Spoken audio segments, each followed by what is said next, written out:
प्यारे दोस्तों, आज हम आपको एक ऐसा वाक्य सुनाने वाले हैं जिसे सुनकर आप हैरान हो जाओगे। यह वाक्य है नेक हाफिज़े कुरान लड़की का, जो लोगों के कपड़े सिलकर अपना गुजारा करती थी। आखिर मरने के बाद वह क्यों अजाब का शिकार हुई, और उसकी कब्र का हाल जानकर हर कोई दंग रह गया, क्योंकि वह बड़ी नेक लड़की थी। लोगों की गुजारिश पर जब उसकी मां ने उस लड़की की हकीकत बताई तो यह जानकर सबके रोंगटे खड़े हो गए। आज की कहानी बड़ी ही सबक आमोज और खासकर उन औरतों और मर्दों के लिए है जो सिलाई कढ़ाई जैसा काम करते हैं, क्योंकि अनजाने में वह ऐसा गुनाह कर जाते हैं जिसकी वजह से उन्हें बहुत सख्त अजाब का सामना करना पड़ सकता है। ये वाकया है फातिमा नाम की लड़की का, जो अपनी मां के साथ शहर के दूर दराज इलाके में रहती थी। उसके बाप का इंतकाल हो चुका था। फातिमा की मां ने फातिमा को कुरान पाक हिफ्ज़ कराया, स्कूल की तालीम भी दिलवाई और सिलाई भी सिखाई थी, ताकि वह लोगों के कपड़े वगैरह सिलाई करके और कुछ नहीं तो घर के खर्चे ही चला सके, यानी कि उन माँ बेटी की 2 वक्त की रोटी चल सके। फातिमा बहुत ही मेहनती लड़की थी। उसके कुछ उसूल थे जिससे वह कभी पीछे नहीं हटी। एक दिन फातिमा के पास 2 औरत आती और बार बार कपड़े सिलाई के लिए फातिमा को इशारे किए जा रहे हैं, लेकिन फातिमा ने 2 टोक लफ्ज़ों में उन्हें जवाब दे दिया कि वो उनके कपड़े नहीं सी सकती। वो औरतें फिर फातिमा की मिन्नतें कर रही हैं, फातिमा देखो, इनकार ना करो, तुम सबके कपड़े सिलाई करती हो और बहुत अच्छे करती हो। हमारे कपड़े भी सिल, बहुत महंगे कपड़े खरीदो। हमने किसी ऐसे वैसे दर्जी को देकर हम अपने कपड़े खराब नहीं करवाना चाहते। तुम तो जानती हो, तमाम गली मोहल्लों की औरतें तुमसे ही कपड़े सिलवाती। तुम कम दाम में बहुत अच्छी सिलाई करके देती हो और कपड़े पहनने में भी बहुत अच्छे होते हैं। फातिमा बोली, लेकिन जैसा डिज़ाइन आप लोग बोल रही हो, इस तरह के कपड़े मैं नहीं सिलती। उन कपड़ों में पूरे बाजू नजर आएंगे, शलवार का डिज़ाइन भी ऐसा होगा कि पिंडलियों से ऊपर पाँव दिखे। तौबा तौबा, मैं ऐसे कपड़े कैसे सिल सकती। फातिमा ने इन्हें बोलकर साफ साफ इनकार कर दिया। वो औरतें कहने लगी, हम तुम्हें कुछ ज़्यादा पैसे दे दें, हमें तुम्हारे हाथ की सिलाई बहुत पसंद है, तुम बहुत नफासत से काम करती हो। फातिमा खड़ी हुई और कहने लगी, नहीं बाजी, मैं सिलाई नहीं करूँगी। और फिर वह अपने बावर्ची खाने की तरफ चली गई। फातिमा की अम्मा ने शर्मिंदगी से उन दोनों औरतों से मजर्रत की, कहने लगी, मेरी बेटी थोड़ी पर्देदार है, वह इसलिए इस तरह के कपड़े नहीं सीती। उन दोनों औरतों के जाने के बाद फातिमा की मां ने फातिमा से कहा, बेटी, तुम क्यों आई हुई रोजी को धक्का देती हो? आखिर तुम कपड़े सिलाई क्यों नहीं करना चाहती हो? कुछ 4 पैसे आ जाते। फातिमा बोली, अम्मा, मैं ऐसे ही बेहयाई के कपड़े किसी को सिलकर नहीं दे सकती। इतना कहकर फातिमा अपना दुपट्टा सेट करते हुए वजू करने चली गई और उसकी अम्मा भी खामोश हो गई। वह जब भी फातिमा से कोई बात करती तो वह इसी तरह के जवाब देती थी। उन्हें अपनी बेटी से बहुत मोहब्बत थी। उसकी माँ भी लोगों के घरों का काम करके आती थी और बेटी घर पर मेहनत करती थी। ऐसा करते करते फातिमा ने अपने पूरे दहेज का सामान बना लिया। फिर फातिमा की मां ने अच्छा लड़का देखकर फातिमा की शादी कर दी। लड़का गरीब जरूर था, लेकिन फातिमा की बहुत इज्जत किया करता था। फातिमा की मां ने शादी तय करते वक्त यह कहा था कि मेरा तो कोई सहारा नहीं मेरी बेटी के अलावा, इसलिए मैं अपनी बेटी और दामाद को अपने घर पर ही रखूंगी। वह लोग भी मान गए। इस तरह फातिमा शादी के बाद अपनी ही मां के घर दोबारा से रहने लगी। उसका शौहर जितने भी पैसे कमाता, लेकिन घर का गुजारा फिर भी मुश्किल था। फातिमा को कपड़े सिलाई करने ही पड़ते थे। वक्त ऐसे ही गुजरता गया। फातिमा प्रेग्नेंट हो गई। अब फातिमा से कपड़े सिलाई करना मुश्किल हो रहे थे। इधर फातिमा को यह खुशखबरी मिली और उधर से शौहर ने घर आकर बताया उसे नौकरी से निकाल दिया गया है। फातिमा यह बात सुनकर रोने तड़पने लगी कि अब मेरा क्या होगा, मैं इस हाल में भी कपड़े सिलाई करूंगी, क्या मुझे सुकून नहीं मिल सकता? हालांकि फातिमा का शौहर फातिमा का बहुत ख्याल रखता था। जब वह कपड़े सिलाई करने बैठती तो फातिमा को वहीं बैठे चाय भी बना देता, कभी खाना बना देता और बाहर नौकरी भी करता था। अब अक्सर फातिमा की अपने शौहर से काम के सिलसिले में बहस हो जाती। शौहर से वह बदतमीजी करने लगती, बदजुबानी करने लगती। जब शौहर खाना खाने बैठता तो आगे से यह कह देती, काम के न काज के दुश्मन, अनाज के वह बेचारा 2 निवाले खाता और उठकर बाहर चला जाता। हालांकि वह भी रोज काम ढूंढने जाता था और यह तो अल्लाह की मर्जी थी कि उसको काम मिल ही नहीं रहा था। ऐसा करते करते आखिर वो दिन आ गया कि फातिमा के घर बेटी पैदा हुई। फातिमा का शौहर और फातिमा की मां बच्ची को देखकर बहुत खुश हुए।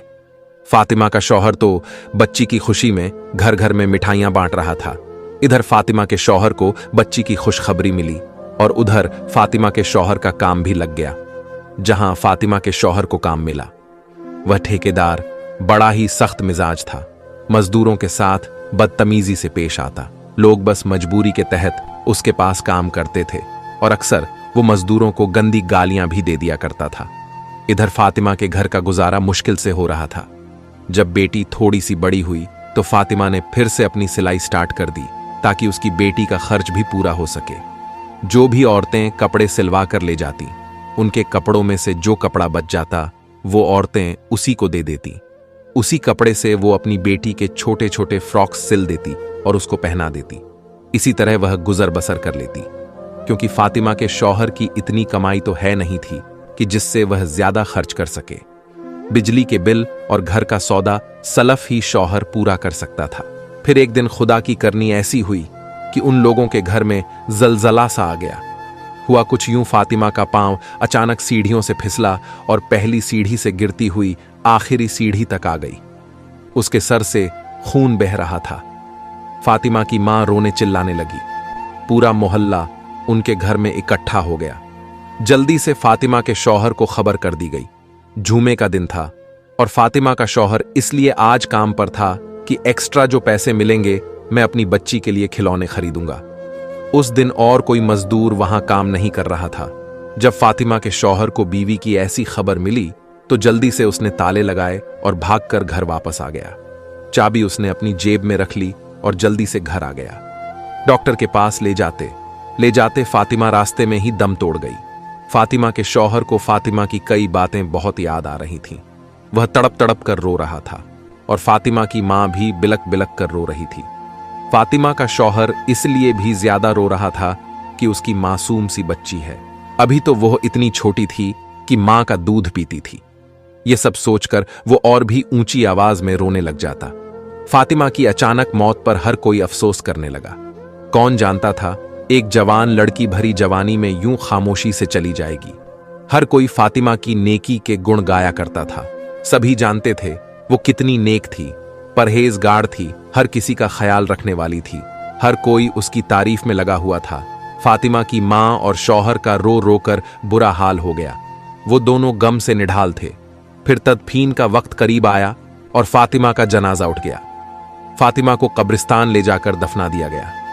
उसे दफनाते वक्त उसका शौहर कब्र के अंदर उतरा था और उसी दौरान उसके जेब में से वह चाबियां निकलकर कब्र के अंदर गिर गई, जहां काम से वह ताले लगाकर आया था। उसके शौहर को इस बात का पता ही न चला। वो घर लौट आया। शाम होते ही सब लोग अपने अपने घरों को चले गए। सबके जाने के बाद घर बिल्कुल वैरान सा हो गया।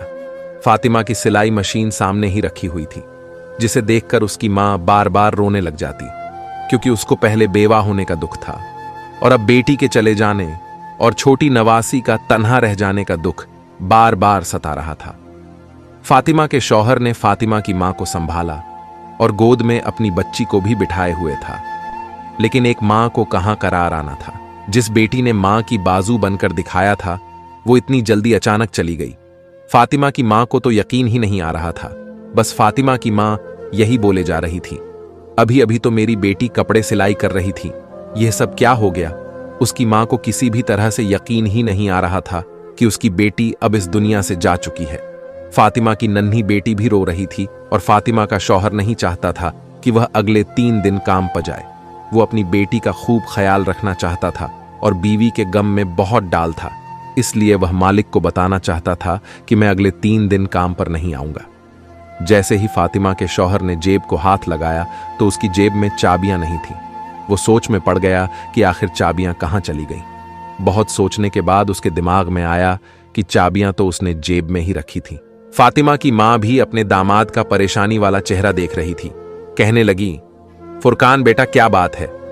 तब फुरकान ने अपनी सास को बताया, मां जी मेरी जेब में चाबियां थीं, वह पता नहीं कहां गिर गई। पता नहीं मस्जिद में गिर गई या कब्रिस्तान में गिर गई। उसी वक्त फुरकान के जहन में यह बात आई कि जब वह कब्र के अंदर उतरा था उस वक्त कहीं चाबियां कब्र में तो नहीं गिर गई। उसी सोच के आते ही वो बहुत ज्यादा परेशान हो गया, क्योंकि वह ठेकेदार बहुत ही जरीला आदमी था। उसने तो फुरकान को छोड़ना नहीं था। जरा सी चाबी के गुम होते ही उसने तो उसकी जान ले लेनी थी, क्योंकि उसको इंसान से ज्यादा उसके काम की फिक्र रहती थी। अभी फुरकान यही सोच रहा था कि ठेकेदार का फोन आ गया और उसने कहा, सुबह बंदे काम पर लगाने हैं, तो मुझे अभी इसी वक्त रातों रात चाबियां देकर जाओ, ताकि मैं बाकी के काम पर सुबह सवेरे मजदूरों को लगा सकूं। इतनी बात सुनकर फुरकान का हल्क खुश्क हो गया। वह यह भी ना कह सका कि चाबियां कहीं घूम गई हैं। उसने बस इतना ही कहा कि मैं आपको चाबियां सवेरे पहुंचा दूंगा। अब उसे रातों रात में ही चाबियां तलाश करनी थी। बहुत सोच विचार करने के बाद उसने कब्रिस्तान का रुख किया। रात के 12 बज रहे थे और फातिमा की बेटी अभी नानी के पास सो रही थी। फातिमा का शौहर रात के 12 बजे ही कब्रिस्तान की तरफ कदम बढ़ाने लगा। उसका दिल घबराहट का शिकार था। वह बहुत ज्यादा परेशान होने के साथ साथ खौफ भी था। इससे पहले वो कभी इतनी रात को कब्रिस्तान नहीं आया था। यह कब्रिस्तान गांव से कुछ दूर था। उसे बिल्कुल भी समझ में नहीं आ रहा था कि वो क्या करे, लेकिन यह भी मजबूरी थी। वो कीमती चाबियां थीं। उसने अपनी लापरवाही से गुम कर दी थीं और इन चाबियां को तलाश करते करते वो रात के 12 बजे कब्रिस्तान में पहुंच गया था। शाम को ही उसने अपनी बीवी को जिस कब्र में दफन किया था वह उसके करीब पहुंच गया। फिर उसने पैरों की तरफ से खुदाई शुरू कर दी। उसका मकसद अपनी चाबियां हासिल करना। अभी उसने थोड़ा हिस्सा ही खोदा तो गोरख वहां पहुंच गया और गुस्से से कहने लगा, यह तुम क्या कर रहे हो? क्या तुम कोई कफन चोर हो? फातिमा के शौहर ने घबराकर टॉर्च अपने चेहरे की तरफ किया तो गोरख कहने लगा, तुम तो वही हो ना जिसकी बीवी का शाम में इंतकाल हुआ था। फातिमा का शौहर घबराकर कहने लगा, हां, मैं शाम को अपनी बीवी को यहां दफनाने आया था, लेकिन बीवी को दफनाते हुए कीमती चाबियां मेरी जेब से कब्र में गिर गई हैं और वह चाबियां मेरे लिए बहुत जरूरी हैं। आपकी बड़ी मेहरबानी होगी अगर आप मेरी मदद कर दे तो। ये सुनते कि वह आदमी जो गोरख था फातिमा के शौहर की मदद करने लगा। दोनों ने मिलकर बहुत जल्दी अच्छी खासी कब्र खोद ली। गोरख के साथ मिलने से फातिमा के शौहर का डर भी खत्म हो चुका था और चाबी मिलने की उम्मीद भी जाग उठी थी। कुछ ही देर बाद कब्र पूरी तरह खुल चुकी थी। जब फातिमा के शौहर ने कब्र के अंदर का मंजर देखा तो फातिमा के शौहर के होश उड़ गए। गोरख ने दोबारा से जल्दी जल्दी कब्र में मट्टी डालना शुरू कर दी। उसके पसीने छूट रहे थे। वो कहने लगा, तुम्हारी बीवी कैसी औरत थी जो इसकी कब्र में ऐसा अजाब हो रहा है। फातिमा के शौहर को तो खुद भी यकीन नहीं आ रहा था। जो कुछ उसने देखा है वह सच में क्या उसकी बीवी के साथ ही हो रहा था। फातिमा तो बहुत अच्छी और नेक थी। उसकी नेकी का तो हर कोई तारीफ करता था। उसने तो कभी कोई ऐसा गुनाह नहीं किया था जिसकी वजह से उसका यह हाल हुआ। वह परेशानी से तड़पने लगा। मेरी बीवी ने ऐसे कौन से गुनाह किया जो उसे इतनी बड़ी सजा मिल रही है? गोरख ने कहा, तुम चाबियां का कोई और इंतजाम कर लो। कब्र में चाबियां ढूंढना बहुत मुश्किल है और तुमने खुद ही देखा ना कि इसका यह अजाब खत्म नहीं हो रहा और वह किस हाल में है। इसकी तरफ से तौबा इस्तगफार करो और अगर कोई गुनाह ऐसा है जो इसने अपनी जिंदगी में किया है तो इसके बारे में पता लगाओ ताकि उसकी मगफिरत हो सके। फुरकान रोते रोते अपने घर वापस पहुंचा। फातिमा की मां ने उसे देखा तो कहने लगी, तुम इतनी रात तक कहां थे? मैं कब से तुम्हारे लिए परेशान हो रही थी। फुरकान फातिमा की मां के कदमों में बैठ गया। कहने लगा, अम्मा, मेरा चैन सुकून सब लुट गया और अभी भी बुरी तरह वह कांप रहा था। फातिमा की मां घबरा गई। पूछने लगी, बेटा बताओ तो सही, क्या माजरा है? तुम इतनी रात तक कहां थे? फुरकान ने बताया, वह चाबियां की तलाश में कब्रिस्तान गया था, लेकिन वहां जाकर तो जो मंजर मैंने देखा उसके बाद शायद मैं सारी जिंदगी सुकून की सांस ना ले सकूं। फातिमा की मां भी डर गई और कहने लगी, पहेलियां ना बुझाओ, फुरकान बताओ तो सही, क्या हुआ? फिर फुरकान ने रोते हुए बताया कि जब फातिमा की कब्र खोदी गई ताकि चाबियां को तलाश किया जाए तो कब्र का मंजर देखकर मेरे होश उड़ गए। अम्मा, फातिमा जैसी नेक औरत को इतना सख्त अजाब हो रहा था, मैं आपको बता नहीं सकता। फातिमा के होठों पर आग जल रही थी और वह बुरी तरह चीखें मार रही थी। मैंने आग बुझाने की कोशिश की तो मुझे उसके स्याह होंठ नजर आए जो बहुत बड़े हो चुके थे। जैसे लटक गए हों, जबकि बाकी का जिस्म सलामत था। थोड़ी देर के लिए आग बुझी और फिर दोबारा भड़क उठी। पहले तो मैं समझ नहीं सका, यह खुदा की तरफ से अजाब है, लेकिन गोरख ने मुझे बताया कि यह अजाब इलाही है और सिर्फ इसके होठों को जला रहा है। फुरकान रोते हुए कहने लगा, अम्मा, समझ नहीं आता, इसके होठों पर आग क्यों लगी थी? वह तो इन होठों से हर वक्त अल्लाह का जिक्र किया करती थी। उसने कभी किसी की इन होठों से बुराई नहीं की थी। वो अच्छी औरत थी।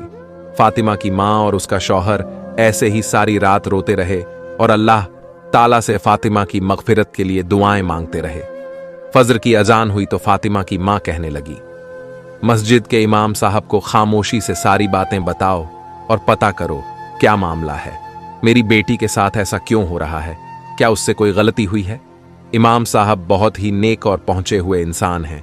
यकीनन वो हमारी जरूर मदद करेंगे।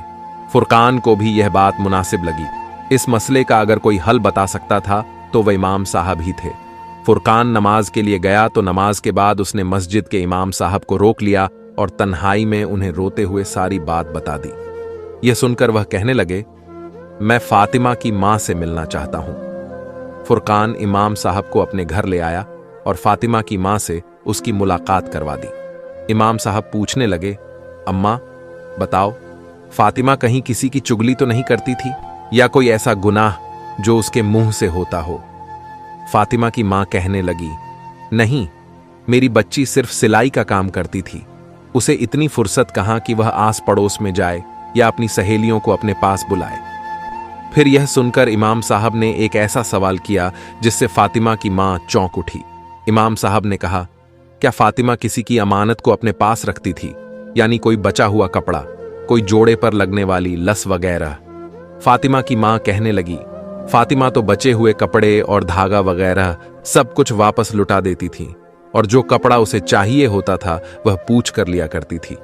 इमाम साहब कहने लगे, सोच लो कि ऐसी गलती हो सकती है जिसकी वजह से उसके मुंह पर अजाब हो रहा है, लेकिन फिर भी उसने जाने अनजाने में कोई ऐसा गुनाह तो जरूर किया है। उसके बाद इमाम साहब कहने लगे, माँ जी, फिर भी बेटी की कोई ऐसी बात सोचकर बताओ जो वह किया करती थी और उस आदत का ताल्लुक फातिमा के होठों से हो। फातिमा की मां बहुत सोचकर कहने लगी, और उसकी उस आदत से मुझे बड़ी चीड़ थी। वो कैंची की बजाय अपने मुंह से धागा तोड़ती थी और फिर धागे का जो रेशा होता था वह उसके मुंह में या होठों पर रह जाता था, लेकिन वह बार बार कैंची नहीं उठाती थी। मुंह से धागा खींचकर तोड़ दिया करती थी और फिर उसी धागे को मुंह से चबाकर थूक देती थी। बहुत बार मैंने उसे समझाया कि इस तरह की आदत सही नहीं है, लेकिन वह अपनी आदत में पक्की हो चुकी थी। यह सुनते ही इमाम साहब कहने लगे, तो फिर हो सकता है यह अजाब उसी धागे के जर्रे की वजह से हो, क्योंकि जब फातिमा की मौत हुई थी तो इससे पहले वह कपड़े सिलाई करती हुई उठकर सीढ़ियों की तरफ गई थी। शायद उसकी मौत के वक्त वो धागे का जर्रा उसके मुंह में रह गया हो और उसी धागे की वजह से उस पर अजाब हो रहा हो। सिलाई के बचे हुए सामान के साथ धागे का एक जरा सा टुकड़ भी उस शख्स की अमानत कहलाता है जो कपड़ों की सिलाई के पैसे देता है। सारी बची हुई चीजों की तरह दागा और दूसरी चीजें भी वापस करना जरूरी होता है। बेहतर है कि आप लोग इस तरह से मगफिरत की दुआ करें, और जो लोग भी फातिमा से कपड़े सिलवाते थे उन सब से बात करके फातिमा की आदत के बारे में बताएं और इसके लिए माफी मांग लें। यह सुनकर फातिमा की मां बहुत ज्यादा परेशान हुई। यह तो बहुत मामूली सी बात थी, लेकिन उसकी वजह से फातिमा को इतना सख्त अजाब होगा यह उनके जहन में भी ना था। फिर फातिमा की मां ने उन सब लोगों को अपने घर में जमा किया जिनके फातिमा कपड़े सिलाई किया करती थीं, और सबको फातिमा की इस छोटी सी आदत का बताकर फातिमा की मगफिरत के लिए हाथ जोड़े। लेकिन यह कोई ऐसी बड़ी बात तो थी नहीं, इसलिए सबने फौरन माफ कर दिया। कुछ लोगों की नजर में यह तो गुनाह भी नहीं था, लेकिन जो बात इंसान के नजदीक मामूली सी होती है, अमाल में वो अक्सर भारी होती है।